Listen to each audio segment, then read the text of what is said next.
Eesti Kultuurkapital.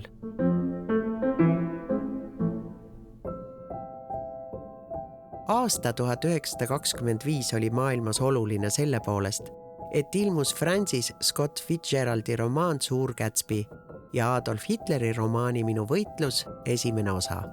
Aga Eesti kultuurile oli suur asi see, et loodi Kultuurkapital, et oleks üks kindel koht, kust loomeinimesed saavad oma tööks raha küsida. Aga siingi on olnud võitlust läbi aegade.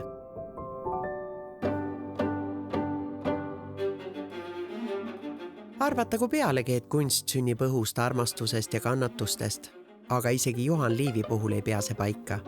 Ja seepärast jõustus 8. juulil 1921 määrus, mille alusel hakati alkoholi müügilubadelt korjama 2,5% Kultuurkapitali heaks.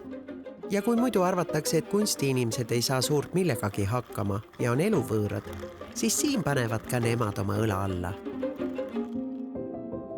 Samal ajal, kui hakati looma Kultuurkapitali, tuli Douglas välja ka mõttega määrata kirjanikele palk.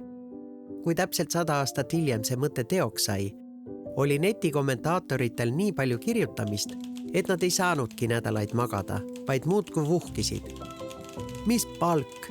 Minge tööle. Ja kellele teie kunsti vaja on? Aga on, sest kunst täidab tühimikke meie hinges ja südames. Ja muidugi on ka Kultuurkapitali inimesed pidanud võitlema, moodustama sihtkapitale, kus raha jagamist otsustavad oma ala tegijad, mitte riigivalitsus.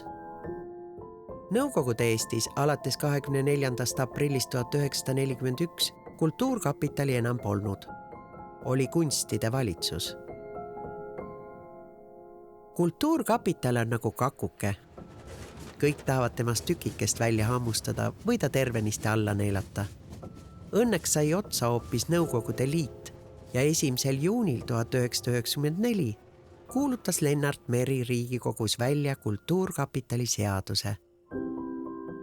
Ja jäägu nii igavesti.